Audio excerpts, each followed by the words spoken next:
Very good morning, students, and welcome to the class again. So, we are studying chapter 6 banking. And in the previous video, we studied the process of money creation up to fifth point. Primary and secondary deposits are collectively known as demand deposits. Sixth point is total demand deposits with the bank are many times more than the cash reserves of the commercial bank. This is because the commercial banks now, by way of their historical experience, that all the depositors would not show up in the banks to withdraw all their deposits by way of cash. इस line का मतलब यह है कि banks जो हैं वो demand deposit अपने कैश रिजर्व से कई ज्यादा बना सकते हैं, क्योंकि बैंक्स को पता है और ये एक फैक्ट है कि सारे लोग कैश विड्रॉ नहीं करते बैंक। तो जितना पैसा उनके अकाउंट में पड़ा है वो एक साथ कभी भी कैश में नहीं निकलता, इसलिए बैंक अपने कैश रिजर्व से भी ज्यादा डिमांड डिपॉजिट क्रिएट कर लेते हैं। 7 पॉइंट है, if experience shows that withdrawals are generally around 10% of demand deposit, the bank need to keep only 10% of deposit as cash reserve. आप सोच के देखिए, अगर सिर्फ 10% डिमांड डिपॉजिट का कैश में विड्रॉ होता है तो क्या बैंक को उतना कैश रखने की रिक्वायरमेंट है जितना डिमांड डिपॉजिट है? बिल्कुल भी नहीं है, क्योंकि मान लीजिए 1 लाख का कैश है बैंक के पास, 1 लाख का डिमांड डिपॉजिट है टोटल, और उनको मालूम है कि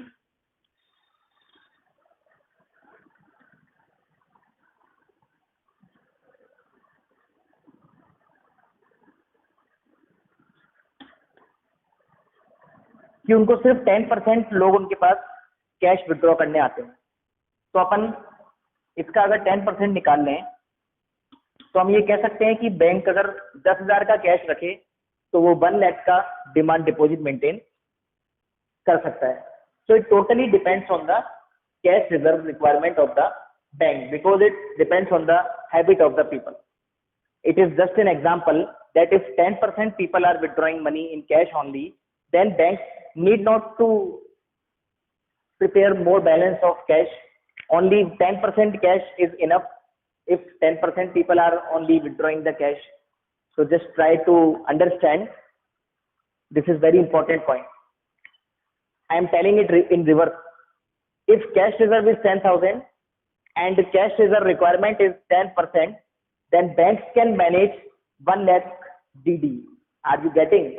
Because 10% लोग ही अगर पैसा निकालने आ रहे हैं, तो अगर 1 लाख का डिमांड डिपॉजिट है तो बैंक के पास 10,000 का कैश रिजर्व से भी काम चल जाएगा, क्योंकि बाकी तो उनको कैश देना ही नहीं है ना, बाकी तो उनको क्या करना है, अकाउंट टू अकाउंट ट्रांसफर करना है।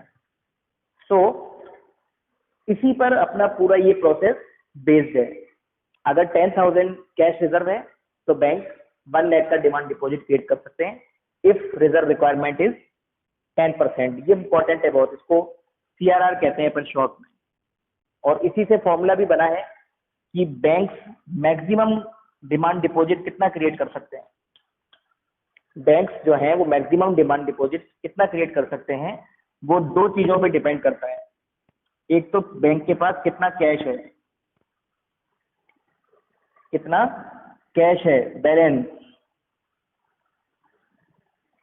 और दूसरी बात है कि बैंक को कितना परसेंटेज रिजर्व रखना है, that is known as CRR। Multiply by 100 हो जाएगा, क्योंकि ये परसेंटेज में होता है, तो अपॉन न्यूमरेटर में 100 लग जाएगा। अगर ये पॉइंट आपको समझ में आ गया तो रेस्ट ऑफ द प्रोसेस आपको आसानी से समझ में आ जाएगी। Just try to remember, just try to understand that if a bank have cash reserve of ₹10,000 and 10% of demand deposit only is withdrawn from the bank, then how much demand deposit can bank create is ₹1 lakh. By this, banks create very huge amount of money in the market. You can easily get from this point, banks have cash reserve of 10,000 only and by this banks can create demand deposit of rupees 1 lakh. This is known as money creation by the bank.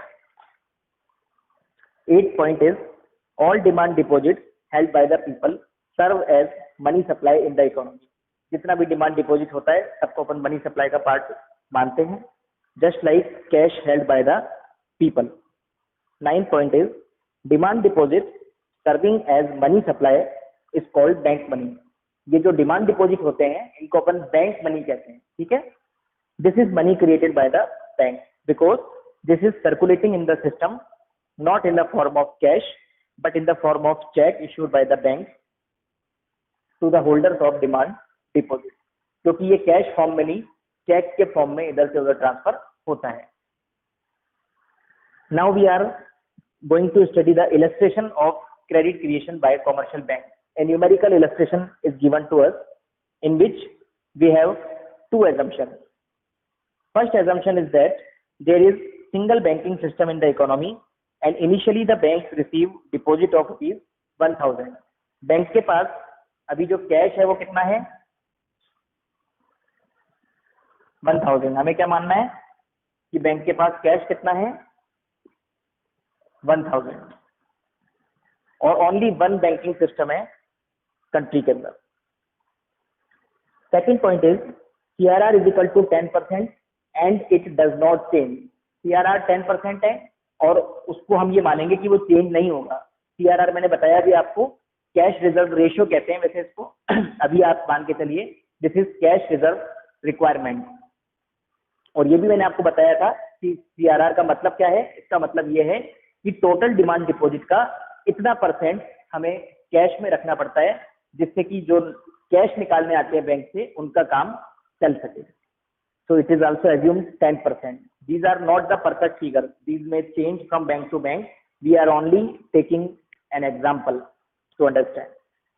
This reflects cash reserve of the commercial bank as a percentage of their demand deposit. जो हमारा reserve requirement होता है वो percentage में होता है.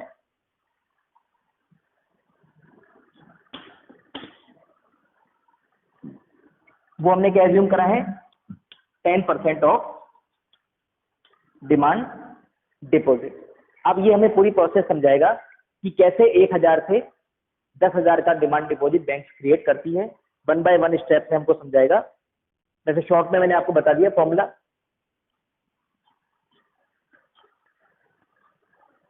कि maximum demand deposit कितना क्रिएट कर सकता है बैंक.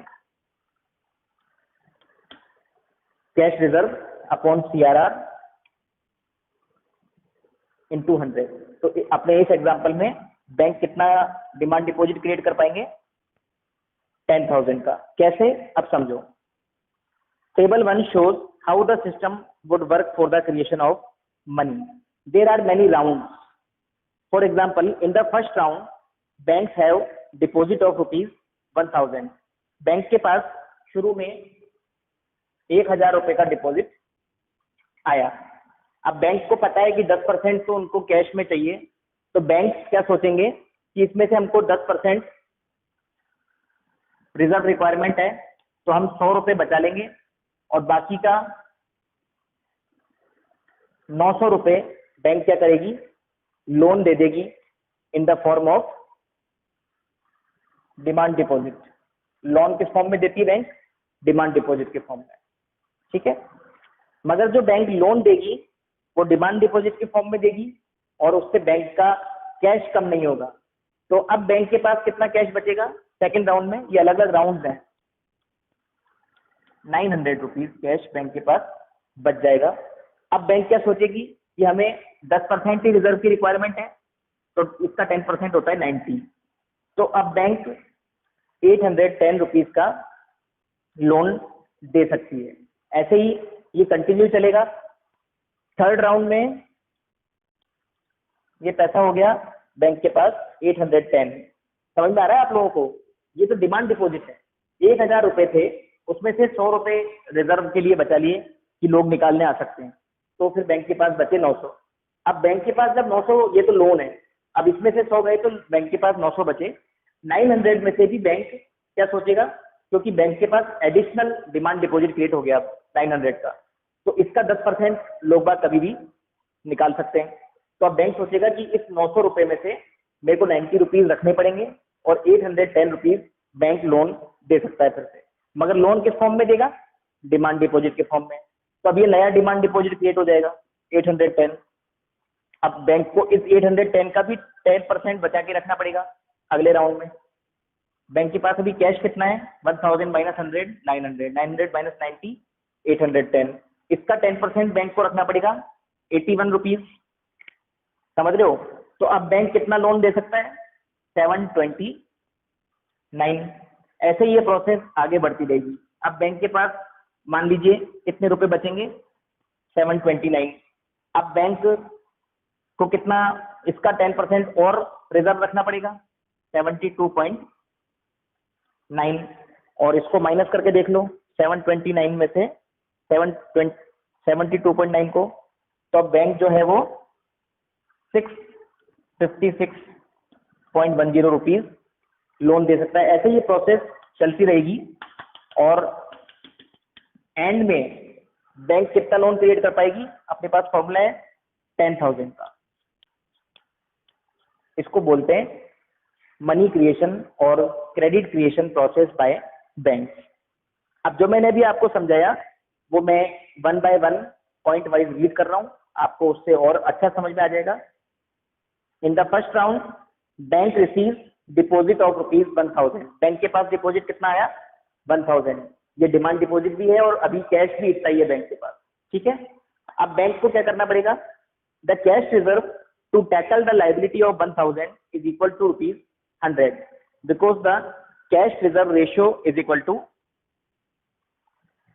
10% of total deposit. समझिए ध्यान से, अभी बैंक के पास 1000 रुपए का कैश है, 1000 रुपए का डिमांड डिपॉजिट भी है, क्योंकि कस्टमर ने जो पैसा जमा कराया बैंक में वो प्राइमरी डिमांड डिपॉजिट है। उसका 10% हमें पता है कि कभी भी हमें जरूरत पड़ सकती है, तो उसका 10% बैंक बचा लेगा 100 रुपए। माइनस करके देखेंगे बचे हुए 900 रुपए बैंक लोन दे सकता है।